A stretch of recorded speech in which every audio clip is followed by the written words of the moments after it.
voina siur atan chuanin himna kan ti chungchang hi topin an soi ya kan tu mga himna kan ti hi hebrew po hianin himna chungchang hi soi ani himna kan ti hianin nge himna tak tak kan ti hi enge nia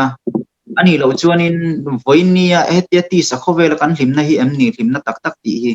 tingang zo na man hian ka in zo ngai em kar pelowa ating ang kha khan chungchang kha voina kan subject tu himna kan ti hi lo ni ta se himna kan ti hian hebrew hianin pahniang in akal theita pakhata chuanin hana kan ti chuanin enjoyment kan ti himna thoania pakhata cha pahni na chuanin osher kan ti po hianin alef nen mo osher kan ti po hian himna thoania la hianin kan tora mi thiam tenin hana kan ti le osher hi ai nang lowe akara hianin danglam na lian taka omani antia helaya khotol mi tele ai sheli pa ngai shim te po hi tora lo zir lem lo te po kan ti donge tinganga han zo mai chuanin ana le osher chu enge danglam na kan ti chuanin ai nanga lom himna ve lom ti khanin chana khamin pevek ti kha min pevek ang ti kha churin nom sa ni ta amaro chu kan soi tong khanin heng tong kam re hianin omzia thu jok le ril jok he lo nei thin ta chu voina kan en ho tur chu lo ni le tang se I think himna tak kan nei te ang ti khan zona han tran tai la kovel pui tam jok hianin himna kan han ti ni china kan soi tong kan na le osher enge danglam na kan ti chonin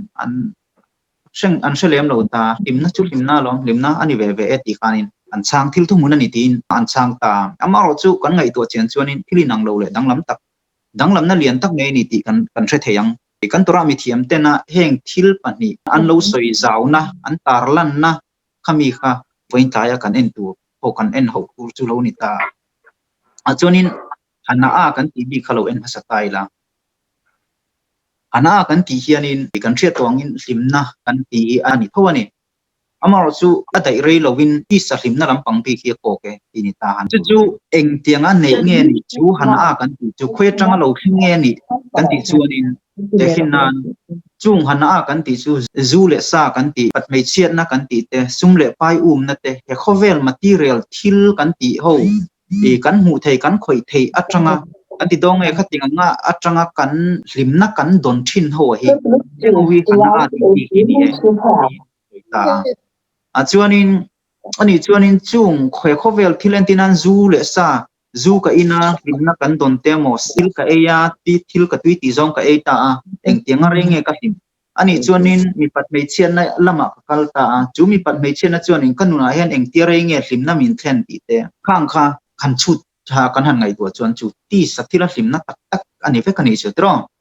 a chuan sum le pai te min sum le pai sum tam to kan ei ta ani se sum mi hausa ti an hi mem sum nei zong sum tam tak nei zong te an hi mem ti kha lo ni ta mo chu kan han ngai tu chian chuanin mi khating ang lama kovel thil ti sathilla hlimna tu kho chona to pa chon tor na an thlen thina ni a vole thina ni ti chu kan theta ni kan thevek ta adai rei lo zia anu lo ka chon lungai na an lu ma zia lungai na a hruai lu thin zia kha a hretu le a tong tu kan ni thina ni kan thia thiam du le du lo ro chu dang ni ta se a chuanin ama kain chu chungchang lo en tai la fia le zol nan mo chu chungchang kha te kin nanin e han la tai la zu kanan inta hemi ma hianin mi thiam ho po hianin hetiang ti sathila hlimna kan han ti re hi kan thua ka hianin hemi engemoni ki khelek pakhathianin kami kha azuk pai chet ti donga eng lo khanin kha hlimna kharon cho ka ma se kha hlimna kha hi light on off a eng lo ang mai hianin adai rei lo ni mi hring ti hlimna ka ti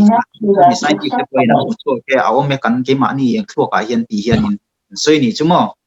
khang kha cheng position kalsan tai la chu chungchang han ngai to tai la zu kan inta zu tanga hlimna kan han dong ta endinanin purim ni te po kan sa kona te na tela ni chu hlimna kan ti kovel material mi na voi ni ka zu in chun pura lo tong du dewa amo apa an ku banal kara po boin har san na kha thenglem lo zu kan in chuanin abu atir lama chuanin achan chu itti kan taksa khanin kha zu kha ala control wa ti kha cheng takin kan thre ka a chuanin ke ni chuanin khating ang khanin nuam ti tak zang khaya in hriat na te kan taksanom lo sil na zong te re thabe ka hriat te kan nei thin ta amaro chu zu chu ti alo in chho ta zela kan lo in chho ta zel ta kha zu khanin hlimna mo ka ti khanin anu rei lo te chonin ngol veina min shwai lut ta chu ngol ka ve to chonin ke ma khan zu ha ka control ta lo wa azu zo khina mi ron control le che khanin in chung khura enge thleng ta le zu wang khan boina kan siam ta atira hlimna min thlen tu mo kan tia atira ti sanom nak ti sa ke ma ni ti sa min ti hlim tu mo kan taksa kan rol te kan na te min sok jang khai tu mo kan ti chu anu lo ka chonin torna min nu lu ta ne chu arei lo zia chu zu atanga hlimna kan han ti chu chu pakhan na lo ni ta se apan hina chu mi pat me chen han en le tai la ni mi pat me chen na chu mishing ti sathil zong chuanin ni anom chen na ang zong kan kalpui pon ai anuame ami pa zok pon se amei che zok tan pon ni se mase kha khanin anua chuanin kami pat me chen na akala wang khan eng ti re nge adai eng tiang anga kha thil kha eng lo nge ti chuanin han ngai ko tai la khating ang kami pat me chen na chuan engam chen nge re dai a kha khan enge thlen the hlim na tluan tling a thlenem kami pat me chen na lu wang khan ani chuanin heng ke so te han ngai to tai la mo khata mi in neng lo te hei tlang sum kan ting deu chim zom kan omlai chon thing tlang a tian kan nei deu thawa khating ho te an nun kha an huamem a hlimem tiang zong in entilnan han mang tai la tro kha ho kha to pa chon pastam ta khan pasalan nei lo ta a to pa chuan in a then chuan in pasalan nei an enge na thalo tak tak ve ten om ta tin khating mi pat me chen an uma wanga nu pui pasalin nei to khating awanga in then ta te chu fa te fa siam khating chi khatam tak anom to bok ta chu mi pat me chen na khanin thil thalo kha an nuna mai non an fa te nuna thang po khan hong thalo tak ka then ani chu fa siam na te lo ni ta khating kha mi pat me chen na po chu lo ni ta chu imna amokan tia kha adai rei lo zia le a ngong an zia kha lo lang ta ni apathum na chuan an en le tai la e le in chung chang an en le tai la kan ri la drama kan ril tram lai taka kan du zong tak mai kan han ei a kan ei chak zong tak mai kan han ei chuan tui kan ti zong tak kan ei chuan in enge ke ma ni hian in hlim na nom na kamin pe ni chu amaro chu kha hlim na nom na min pe ti khanin chin tok nei lo ka ei amo kha ka thil tui ti em kan hiang nar lu tu ka tu tin tlai tin ke mai chuan rei lo te khanin kan ne mai do ni chu kan he chuan in chu ka taksa khanin nom na nge shom na min then khatia ka te khin chuan in shom na khalian to zo kan ni chu por tu ka chokai chuan ni por to anum to ka i chuan in aeng lo tu ka thalu tu ma se por over ka i chuan in a shom ani chu bai khat kala fia reng chu isabia dona hian in kha kan ka thian pa ma puya e gamle la boral ta khami nen khanin sentra hian in isabia dona ni 2006 alia ho kalma chi e khami isabia nung ber ka ni so kha kan e ya ma pui hian in e rong bola ei rong bol kha atu ka han chong hei tu kan i wang khanin kan hanin du tho khopa kan ei ta treu maya kan han ei zo khanin an se om mai khopa kan por lu tu pa thut po kan thu thei lo din pon nuam lo mut pon nuam lo eng ti kong zo om po khan nuam lo hanin kom lu te kan tu ma thei bok si lo wa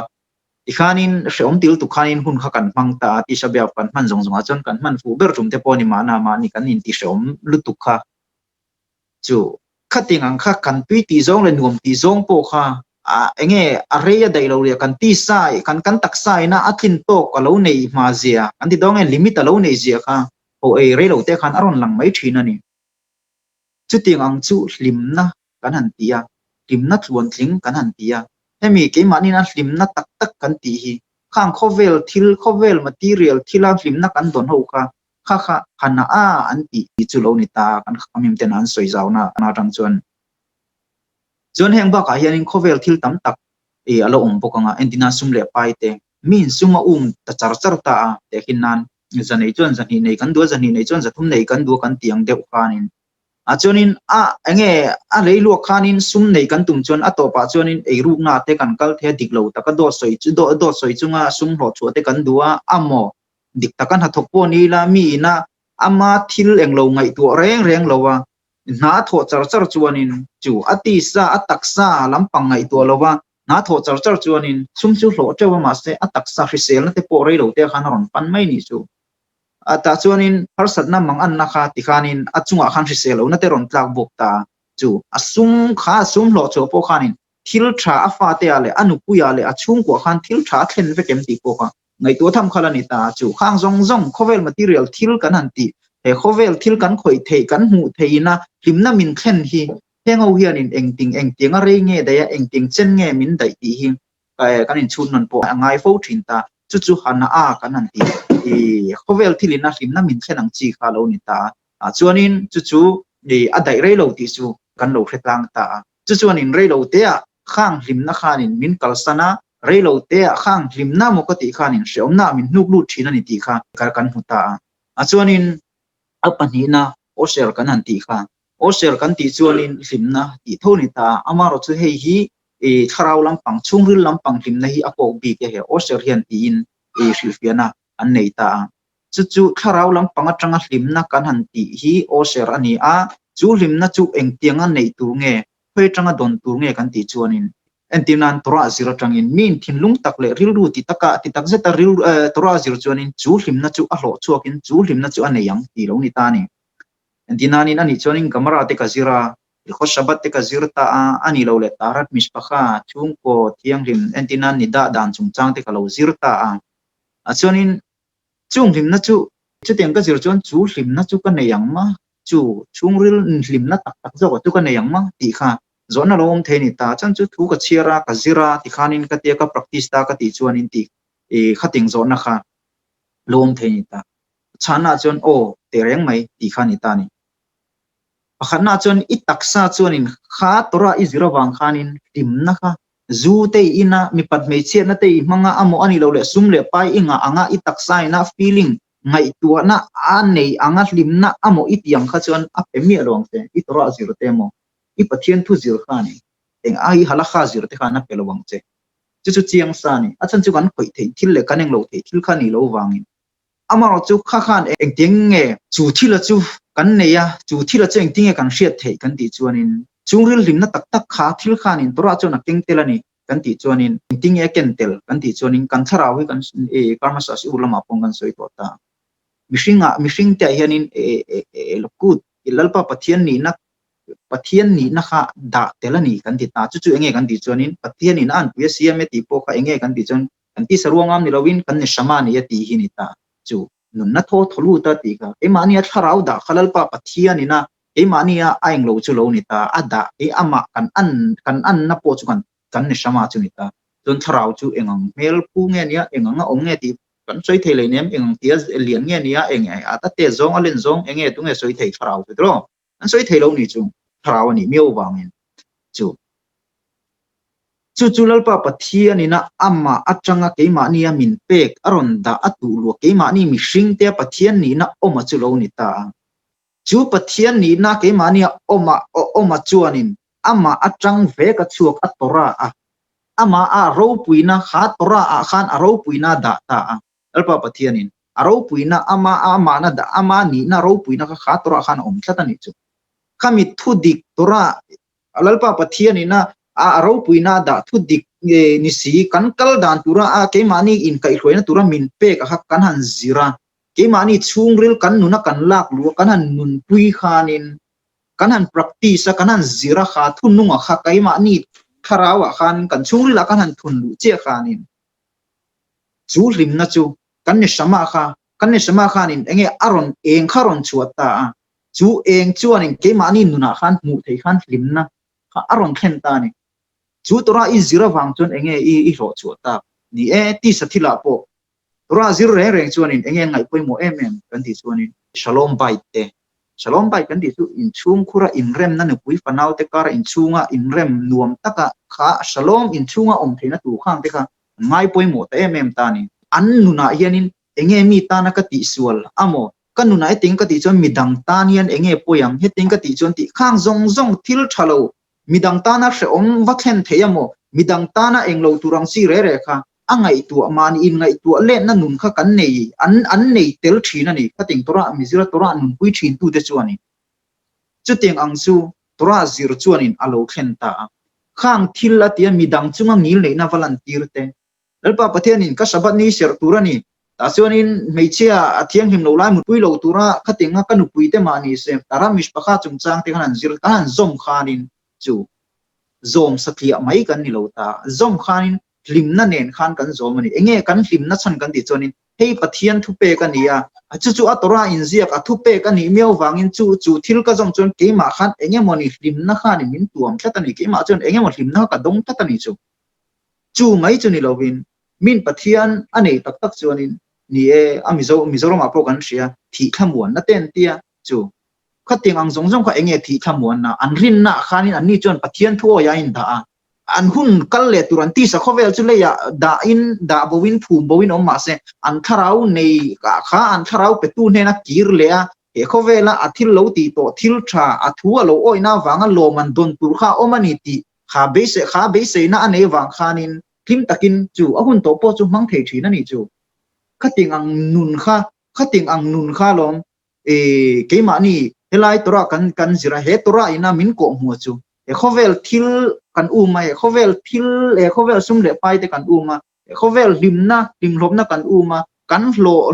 chu kan tuma limna diktak lo chu kan tuma kan lo chu thei si lo kha tora zir te chuanin sum te an nei lo ve in ro pui tak pon nei lo hausa tak kar moi tak pon nei le nem ma se kha chungril limna kha an nei tak thungani chu wang chona nia he min engang pon soi che in min he khovel enge helaya tora zir ho te kan venga te pe chonin tora ka zir ti ngam poi ni lo ni na tho na mo khoi huna thian engi lo kan mel thiat te po sa kho lo mi han chonin na tora ka zir ti chonin wow that chit wanga tora zir na thok te che engi tora chui zira enga ta ngei ti ai tora zir chon chung koi chom thei mi an che thiam lo ni chu khating ang zo na kha e kan dong hem lu tu kan ni hey mel thiat khang te kanan nei ta kum sari kan zet kanan chen to chuanin thenam khoveng te an che thiam lo ni chu khating ang kha ama ro chu khang ho khan enge an ni chon an ti kan ti chuanin nan thoka ha takin nan thokta chongkar to pa iama te tui puya te amo khoi lai mon wo man ti nan vati ulta amo ani lo le hotela ten vakalta til pi tak ten beita chu ni mai ni chon an lo chu lim nan ti ve chu eni chon ni e tora kan zira kan kho sakpo midang ai chon an hiame kan sum le pai din man po midang ai chon a che ama ro chu chung ri la lim na kan ti kha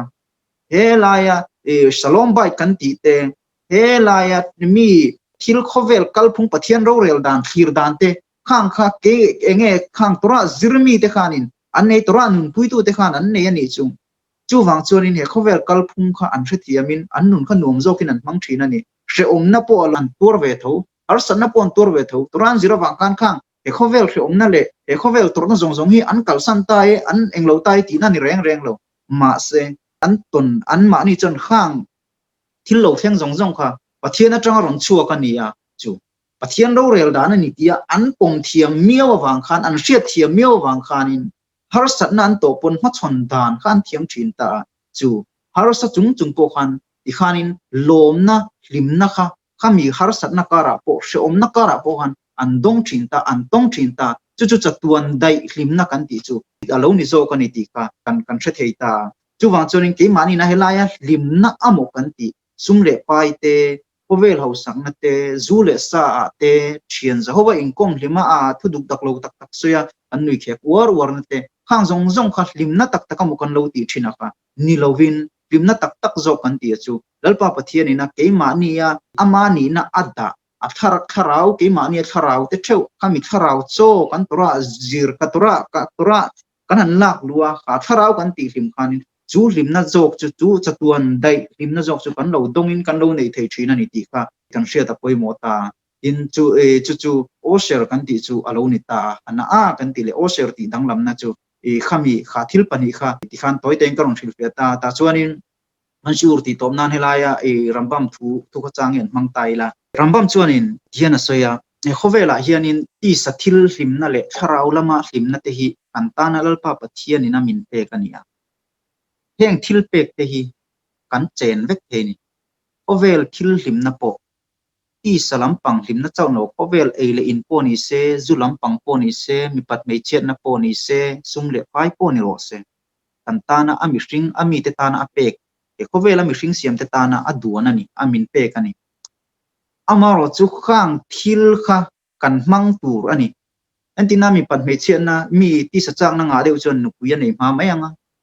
ta chuan nupui nei chuan chu kha ti sa chak na kha nupui chunga chuan dan anga ti chuan in thil thiam him tak in kha chuan mi chwa zom na ni ta sum le pai po mi na a eile in tur amo achung ko chom na tur ngai tu ngai na tho ngai ani maro chu khamya zon na kong khan dik tak in ti sela kong dik tak in zom se ti sela amaro chu khamya sum le pai na wang khan apathian bia ka mo apathian thua helaya asiam tu le apetu kha tan bo san lo sela ti kha ani ta ni chu engkima khanin chon zu po ni se zu chu min ti sathila po him na kan mamolo hla te pon kan sata mi chwa ge dola lio besim kha kan ti chu him hi englai po him hi mi chwa ge dola mi chwa ro pui ta kan ye ti ten kan sata chu ti sa him na po ni su le chon purima te po ni se chu him na khang thil zong zong kan mang pura ni tin ta amaro chu khang thil zong zong kan manga anne na lom na chang kan hriat lowa ama khatiang ang thilawanga ma kan phatsana kan kalsan chen kan chunga en remna arong khen thina ni chu devrim a hen kan hu ni tin devrim thuron tar lang ta anen taila devrim chuanin thilengkim engkima in lo mupo lalpa in pathian chu ril lom takle hlim taka arong in bolo awangin chu in thilengkima in lo muka lalpa in pathian chu ril lom takle hlim taka arong in bolo awangin in chunga remna chu ting khating chona thlenganga chu in mel khian ngai lo te rong kalanga run cheunga in thil in thlai in panau pating zong zong ar soi thak na khani ta cha adot kha in du chon ro an sum jom tenga chu nge om sia kan ti chuanin hlim na kan ti heng khovel thil kan ti ho zong zong tu na kan soi zong zong kha va in man lo tu nei lo tu kan ti na pakhat ma ong lo ta amaro chu khang thil kan va ne khang thil kan va u ma khang thil kan va enjoy ve kan va hlim pui ve kha kan ti tu ponia kan ta na siam poni kan ta na pek poni mase khang thil ka tia wanga lalpa pathian ka hoisan ro chuanin chu thil sol rap thak ta ni ve tungani enge chan kan ti chuanin anne na tang ron chu ka nia ama na min pe ka ni ti ni ta chu voinia ke mani e bene ma se te po hai ngai to ngai to fo wa kan nun hi kan siam thatna tan thil poi mo lu tu kan ni ti ka hu dan ta achan chu mizoram a khan han en tai la kan in chiang hlom em ta ke po min chianga nang ni po ka chiang tho chewa chu tiang che chuanin mi dang po kan in chiang ton ve kan ni engangin nge ka khosak din hunte ka ei zon na te ka thiam thil nei chun te ka sum lak lu te min chet pui ve an chonin voinia ram thiang nim ka thleng ta ai chon enge ka khosak din hun ka sum pai din hun po ni se ni e thani khate a chon boru khasem pathian zara chu alpa pathian mal som na ka donga thani khate a chon ka boi to lo mai the ni ano chon in le lo po ka nei to mai the ni anoi tel man po nim ani ma na motor po moi tak po kan nei to ma na chu ei zon na thil thatak po kan nei to kan nem chu khatiang ang thil phone po ni se computer po ni se enge kak chami kan nei lo mo ti tu ko pani to ni tu nang lai din huna chon mizoram ne na kan om podu kan om lai din hun nen chonin i ma nge po hi le fa nang tu kan ni ko sak din hun ten ngai to tai chu ma se khang zong zong voi ne ka thil nei te kan pui fanau ka in le lo ka sum le pai ka nei ro sum zong zong te hi ama ne na tangron chu ka ni ya ani ne na lom thu soi na chang kan hriat lo wa ama hoi san nan le ama tlan san nan kan mangani chuanin avuak le ha kan tor huna chuanin chu na tak ani thina ni ti kha rambam thu ko chang ani ta chu wang chuanin poni se heng kan din hun kan hriata tun ma din hun kan hriata kan tun din hun kan hriata heng kan mal som na don zo zai te chum le pai kan don mai pon lo helaya bituk lu mi temo misrota briu ti chu healthcare scheme lampang shim he teng kan han enjoy phak kan han chen ve phak ringot poi ro pui to lu tu kan heng te lom na chang kan shelowa heng te lalpa pathian fak le lalpa pathian ro pui na puan chu na tan mang lowin ke ni chuanin mihring thil zong kan thlir ta lung oi na reng kan nei lowa sum kan han nei pon enge kan ti ai tam zel kan tia siur te mo tora zir te chu khoilam halakha zong pui te mo shabat ni khom te chu khoilam shabat ni te chu mut bo nan kan hang to ni voini achuanin kan thalai te po han en ta la ting kan enge kan niam to zia awang khanin voini kan khen the chan te heng mal som na tam tak kan don chan te hi lalpa pathian ina ovela hlimna tikan kan ta na thil tam tak lo siam to te khang ang kha kan donga hlimna chung chu kan han chen ve chu ani ta amaro chu apoi mo ber ro chu kan the tong kan soi tong khan chatuan hlimna tak kan nei theina tura tan chuanin atura thu kan zira kan nun puya ta chuanin chu kan nun puina tang chuanin kha la pathian hena lom thu soina khanin kan lu tanga chu kan lo an hena lom thu kan soi chon tun aya let tam ta hian mal somin kan omanga nun nuam jok le lim jok le de boina tong lo jok hianin kan hun kan mang theini amor chu chu tiang lo zonga kan mana pathian hoisan na na kan mangani chon heng kan mal som na don na te kan don te kan mang thiam lowa ani lo zonga kan mangani vai chuanin a tor tur chu achan chu pain fa te ain kol dan a shem thin dan chu kan she un kal to a te po kan chui kir the chu wa chuanin anam pum puyanga in shem boi na kha thleng to lo po ani ma na ma se ami malang zonga tinga nga fiana kan pal tlang sang e roi chu eng lai po thleng reng le om reng tur po ni reng ta chu wa chuanin alpa pathian mal som na tunai tam jok kan don theina tur le tunai a hlim jok nun hlim jok kan nei theina tur tan chuanin hana a kan ti lim na tuan thing ni lo hovel material thilina athen mai chau ni lo chumi ba ka o ser kan ti hovel thilina mi limna thlen thei thil chu kan nei toy voinia chom bo khasem pathian zara chumi pia chu ni voinia kan boi pui to tur chu o ser kan ti tora kan nun pui tora kan zira tanga kan ti sa hlimna le chatuan dai hlimna kan ti tak zo ka chu voinia kan mabak chu nia chumi dong thei tu le chumi hlimna o ser dong the nei thei tu chuanin ei top choila a chuan a pem hlui to po kan nianga lo om sa to te pon nianga chuanin tuna local le zel tur kan unau te ron ali zel tur te pon nianga ihan kan inti chakanga pathian mal soma tam tak ki mani nam benem na seten kan don ba ka am israel tena kan don theina turatan hianin theito kanom na hun thewa hianin tha kan thovek theini ti hi hrenon thar leila jen zawai chunga kalom tak me mewe